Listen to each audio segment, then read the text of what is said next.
ओम नमो भगवते वासुदेवाय.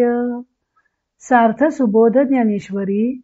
लेखन व वाचन सौ मनीषा भास्कर अभ्यंकर, महाराष्ट्र, मिरज 416410. अध्याय 18. मोक्ष संन्यास योग. कर्मत्यागासंबंधी भगवंतांचं निर्णायक मत, भाग 2. ओव्या आहेत 149 ते 152 आणि गीतेचे श्लोक आहेत 5 आणि 6. भगवंत त्यागासंबंधी आपले स्पष्ट मत सांगत आहेत. श्लोक 5. यज्ञदान तपः कर्म न त्याज्यम कार्यमेव तत् यज्ञोदानं तपश्चैव पावनानि मनीषिणाम. यज्ञ, दान, तप हे कर्म त्याज्य नाही, ते केलेच पाहिजे. कारण यज्ञ, दान व तप ही फलेच्छा टाकून ती करणाऱ्यांना चित्त शुद्ध करणारी आहेत. श्लोक 6. एतान्यपि तु कर्माणि संगम त्यक्त्वा फलानि च कर्तव्यानीति मे पार्थ निश्चितं मतमुत्तमम्. मात्र ही कर्मे आसक्ती म्हणजे कर्तृत्व मद आणि फलेच्छा सोडून केली पाहिजेत, असा हे पार्था माझा निश्चित व उत्तम निरोप आहे, असे जाण. जिये यज्ञ दान तपादिके इये कर्मे जिये आवश्यके तिये ते सांडावी पांथिके पाऊले जैसी. ते हे की यज्ञ, दान, तप वगैरे ही जी आवश्यक कर्मे आहेत ती कर्मे टाकू नयेत. ते कसे तर ज्याप्रमाणे प्रवास करणाऱ्याने पावला पुढे पाऊल टाकणे म्हणजे चालणे सोडू नये. हारपले न देखिजे तव तयाचा मागू न सांडीजे का तृप्त न होताल न लोटीजे भाणे जेवी. हरवलेली वस्तू जोपर्यंत दिसली नाही तोपर्यंत तिचा माग टाकू नये, अथवा तृप्ती झाली नाही तोपर्यंत वाढलेले ताट ज्याप्रमाणे पलीकडे सारू नये. नावथडी न पवता न खांडीजे केळी न फळता का ठेविले न दिसता दीपू जैसा. नदीच्या किनाऱ्याला न पोचता जसा नावेचा त्याग करू नये, अथवा केळीला फळे येण्याच्या अगोदर जशी ती टाकू नये, किंवा आपली ठेवलेली वस्तू दिसली नाही तोपर्यंत दिव्याचा जसा त्याग करू नये. तैसी आत्मज्ञान विकी जव निश्चिती नाही निकी तव नोहावे यागादिकी उदासीन. त्याप्रमाणे जोपर्यंत आत्मज्ञानाविषयी पक्का निश्चय झाला नाही तोपर्यंत यज्ञाधिक कर्माविषयी उदासीन होऊ नये. कर्मांचा संन्यास करणे योग्य की कर्मे करणे योग्य हा विषय भगवान अर्जुनाला समजावून देत आहेत. संन्यास व त्याग या दोन्ही शब्दांचे अर्थ त्याग असाच असला तरी संन्यास म्हणजे काम्य कर्मांचा संन्यास आणि त्याग म्हणजे कर्मफलाचा त्याग हे भगवंतांनी स्पष्ट केले. नंतर सांख्य मार्गी व मीमांसक यांची याविषयी काय मते आहेत ते सांगितल्यावर या 2 श्लोकात भगवंत स्पष्ट शब्दात सांगत आहेत की मीमांसक सांगत असलेली यज्ञ, दान व तप ही कर्मे अवश्य केली पाहिजेत, कारण ती चित्तशुद्ध करणारी आहेत.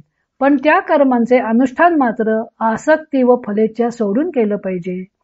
कर्म करताना कोणते कर्म आपण करत आहोत त्याकडे लक्ष दिले पाहिजे. काम्य व निषिद्ध कर्मे तर वर्जच केली पाहिजेत. मग शास्त्राने आज्ञा दिलेली इतर कर्मे तरी करावीत की न करावीत. यज्ञ, दानादी कर्मे सुद्धा कर्म याच संज्ञेला पात्र होतात का, अशी कुणी शंका घेतली तर भगवंतांनी यज्ञ, दान, तप कर्म असं म्हणून यज्ञ, दान, तप वगैरे कर्मे पावन करणारी असली तरी ती कर्मेच आहेत हे स्पष्ट केले व ती अवश्य करावीत असा निर्वाळाही दिला. त्याबरोबरच ती पावनकारक कर्मे करताना सुद्धा आसक्ती व फलेच्छा सोडायची अट घातली. मग कर्मे केल्यावर ती बंधनकारक होतील का अशी भीती राहण्याचे कारणच राहत नाही.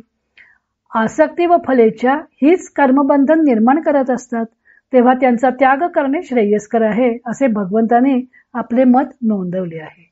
एकूण गीतेने सांख्य व मीमांसक यांची दोन्ही प्रकारची मते अंशतः मान्य केली. सांख्यांचा सर्व कर्म संन्यास गीतेला मुळीच मान्य नाही.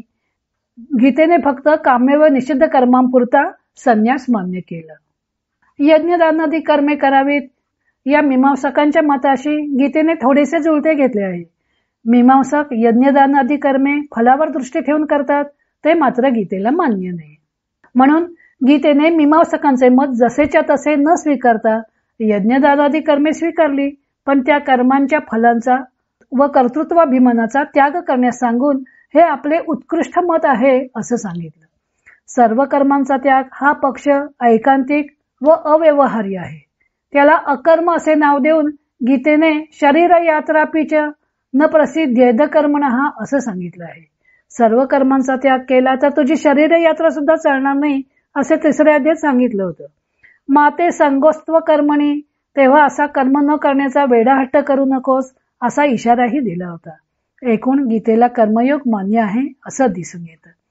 ज्ञानदेव यज्ञदानादी कर्मे कशी त्याज्य नाहीत हे दृष्टांताने स्पष्ट करताना म्हणतात की प्रवास करणारा मनुष्य पुढे पुढे चालत राहतो. तो जर का थांबला तर त्याला अंतिम ध्येय कसं गाठता येणार. तसं साधकाला मोक्ष मार्गापर्यंत प्रवास करायचा आहे. तर यज्ञदानादी कर्मांचा त्याग करून कसं चालेल. ही कर्मे चित्तशुद्ध करणारी असल्यामुळे चित्त हळूहळू शुद्ध होत राहील व साधक मोक्ष मार्गाचा रस्ता आक्रमू शकेल. एखादी वस्तू हरवली तर ती मिळेपर्यंत शोधत राहावी लागते. तसे मानव जणू काही आपले आत्मस्वरूप हरवून बसला आहे. त्याला ते प्राप्त होईपर्यंत शोध घेत राहावंच लागणार आहे.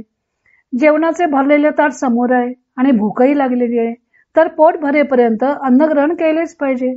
त्याप्रमाणे आत्मज्ञानाची भूक असणाऱ्या मनुष्याने पावनकारक कर्मे केली पाहिजेत. नदी पार जायचं आहे तर होडीचा त्याग करून कसं चालेल. तशी पावनकारक कर्मे संसाररूपी नदी पार करण्यास मदत करणारी आहेत. केळीचं झाड लावलंय तर फळ यायच्या आधीच उपटून टाकावं का. एकदा केळीच्या झाडाला केळ्यांचा घड लागून ती तयार झाली की केळीचे झाड वाळूनच जाते. पण केळी लागण्याच्या आधीच झाड तोडून कसं चालेल. तसंच आत्मज्ञानरूपी फळ प्राप्त होईपर्यंत यज्ञदानादी कर्मे करावीतच. आत्मज्ञान झाल्यावर ती कर्मे आपोआपच केळीच्या झाडाप्रमाणे गळूनच पडणार आहेत. अंधारात आपली वस्तू मिळेपर्यंत दिव्याचा त्याग करता येत नाही. तशी यज्ञादी कर्मे ही दिव्याप्रमाणे आहेत. त्यांच्या प्रकाशात मोक्ष मार्गावर चालता येतं. या प्रत्येक दृष्टांतातून ज्ञानदेवांनी या पावनकारक कर्मांचा एक एक गुण सांगितलेला आहे. ती मोक्ष मार्गावर अग्रेसर करणारी आहेत. हरवलेलं ज्ञान प्राप्त करून देणारी आहेत. आत्मज्ञानाची भूक भागवणारी आहेत. संसार सागरातून तारून नेणारी आहेत. म्हणून आत्मज्ञान रूपी फळ प्राप्त होईपर्यंत ती करावीत. नंतर ती आपोआपच गळून पडतात.